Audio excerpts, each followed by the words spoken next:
اگر آپ بھی اسی طرح کی سوچ رکھتے ہیں اور شادی کا اور کیسی اولاد کا اللہ نے حکم فرمایا ہے ویسی اولاد اگر آپ کا مقصد نہیں ہے اور اس کے لیے کیسی سخت تربیت اور کتنی اعلیٰ نگرانی کی ضرورت ہے، اگر یہ سب چیز آپ سے نہیں ہو پائے گی تو میری آپ سے ایک عاجزانہ درخواست ہے کہ خدا کے لیے آپ شادی نہ کیجیے، کسی لڑکی کسی عورت کی زندگی مت برباد کیجیے۔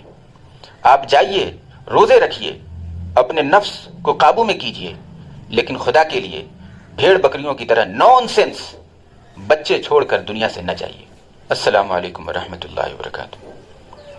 ناظرین، فتنہ کے اس دور میں اپنی اولاد کی صحیح دینی تربیت کیسے کریں، یہ ایک بہت ہی برننگ ٹاپک ہے اور نہایت سنجیدہ موضوع ہے۔ آج ہم اسی ٹاپک پر بات کریں گے، تو آئیے شروع کرتے ہیں۔ میں اپنی بات آپ صلی اللہ علیہ وسلم کی ایک شہرہ آفاق حدیث سے شروع کرتا ہوں۔ یہ حدیث بہت مشہور ہے اور حدیث کی تقریباً ہر چھوٹی بڑی سب کتابوں میں موجود ہے۔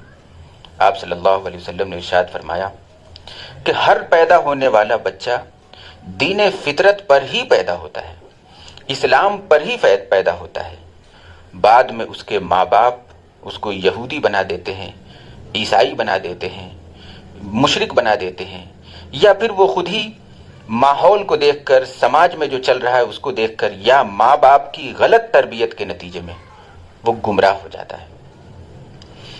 اللہ تبارک و تعالی ارشاد فرماتا ہے فَأَقِمْ وَجْهَكَ لِلدِّينِ حَنِيفًا فِطْرَةَ اللَّهِ الَّتِي فَطَرَ النَّاسَ عَلَيْهَا لَا تَبْدِيلَ لِخَلْقِ اللَّهِ، کہ سب طرف سے یکسو ہو کر اپنی ساری توجہ دین کے لیے لگا دو اور اس فطرت یعنی اسلام پر قائم ہو جاؤ جس پر اللہ تعالیٰ نے انسانوں کو پیدا فرمایا ہے۔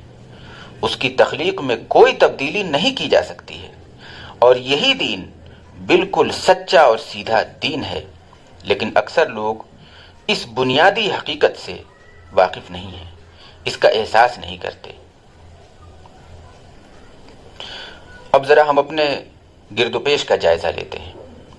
آج جن حالات میں ہم جی رہے ہیں، یہ الحاد، ارتداد، بے حیائی اور گمراہی سے لبریز وقت چل رہا ہے، اور ایسے میں اپنی اولاد کی صحیح تربیت کرنا، اس کو دینی اور اخلاقی اور قرآنی معیار کے مطابق بنانا، اس کو خدا کا سچا بندہ بنانا سب سے نازک ذمہ داری ہے اور سنجیدہ ترین ذمہ داری ہے۔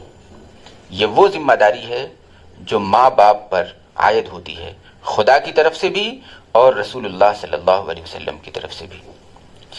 شادی کا مقصد یہی تو ہے کہ انسان اپنے مرنے سے پہلے دنیا میں ایسے افراد چھوڑ کر جائے جو دین اور دنیا دونوں کے لیے خیر کا ذریعہ ہوں، شاندار ہوں، اللہ کے بھی پسندیدہ ہوں، انسانیت کے لیے بھی کارآمد ہوں اور دنیا کے لیے بھی خیر کا ذریعہ بنے۔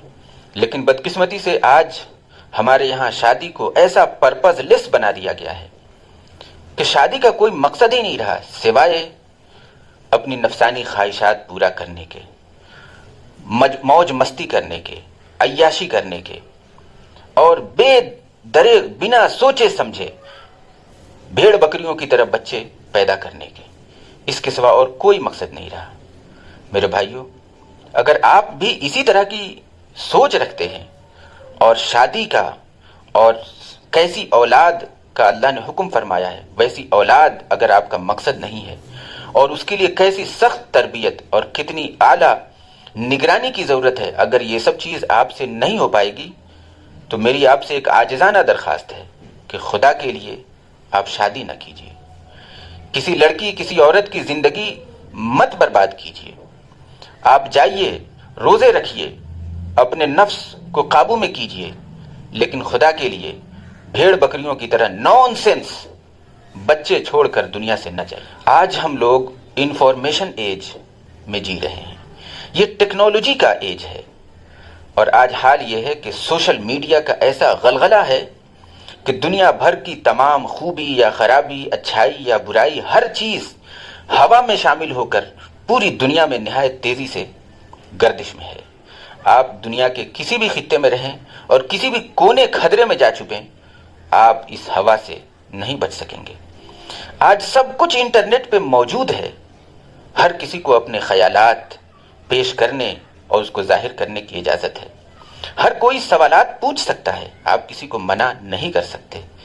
ایسے حالات میں اگر آپ یہ سوچ رہے ہیں کہ کسی طرح اپنے بچے کو سختی کر کے، گھر میں بند کر کے اور اس کو ڈرا دھمکا کر کے اس طوفان الحاد، ارتداد اور بے حیائی اور اس خباثت کے دجالیت کی اس طوفان سے اپنے بچے کو اس طرح کر کے بچا لیں گے، تو آپ شدید غلطی کر رہے ہیں۔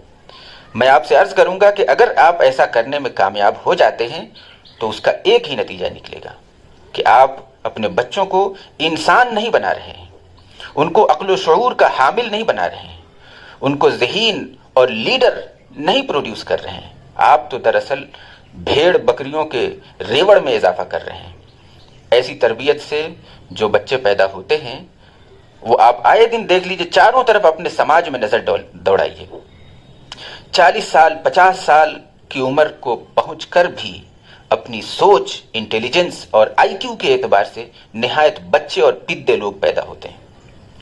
ان کے بچوں کے بچے بھی ہو جاتے ہیں لیکن پھر بھی یہ میچور نہیں ہوتے، ان کی سوچ ایسی عجیب سی رہتی ہے کہ انسان سر پیٹ لے کہ یہ اس عمر کو پہنچ کر کیسی بچکانہ باتیں اور کیسی بیہودہ حرکتیں کرتا ہے۔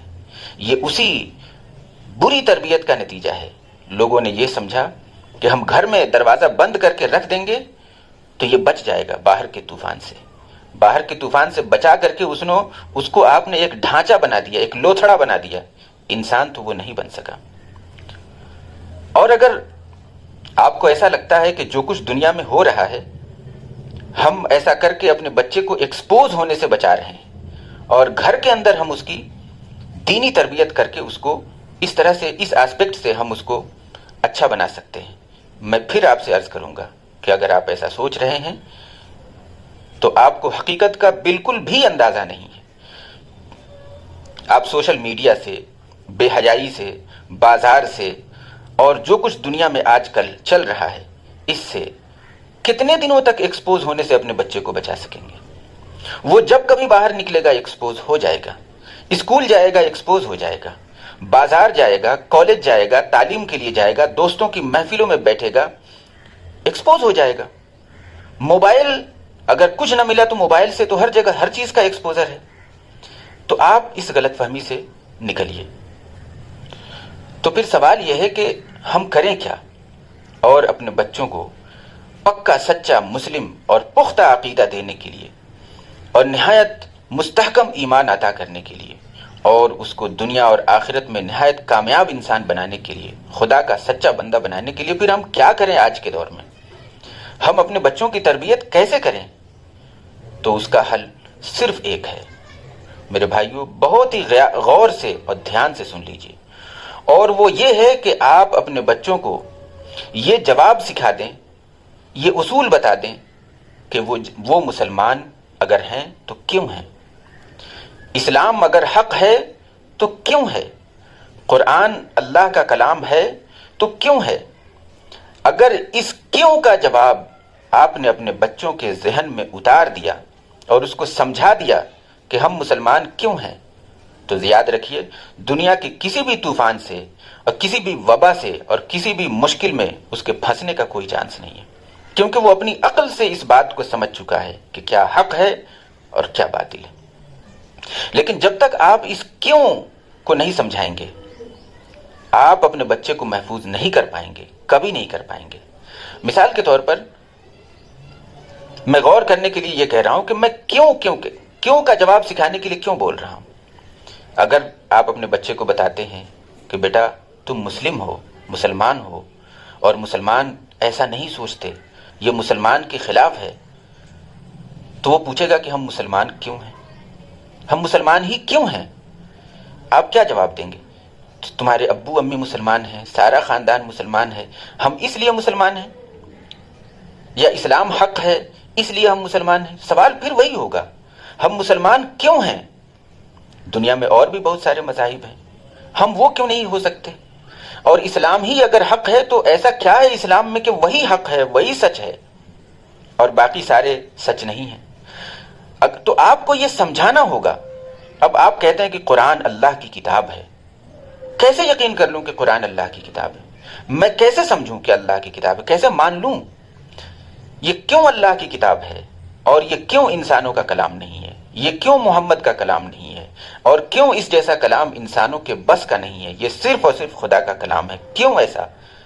اس جواب کو جب آپ اس کو سمجھا پائیں گے، دنیا سے الحاد اپنی جڑ سمیت ختم ہو جائے گا، سارا ارتداد اور ساری یہ جو بھٹکنے کے راستے ہیں یہ سب بگڑ جائیں گے۔ یہ چیزیں، یہ بیماریاں اور یہ چیزیں، اس طرح کی جو گمراہیاں، یہ شروع ہی یہیں سے ہوتی ہیں کہ کسی انسان کو اس کے کیوں کا جواب نہیں مل پاتا ہے۔ لیکن افسوس کہ صدیوں سے قرآن کی دوری کی وجہ سے ہم نے اس بات کو نہ صرف یہ کہ سمجھنا چھوڑ دیا کہ یہ، بلکہ یہ ہمارے ذہن سے بھی نکل چکا ہے۔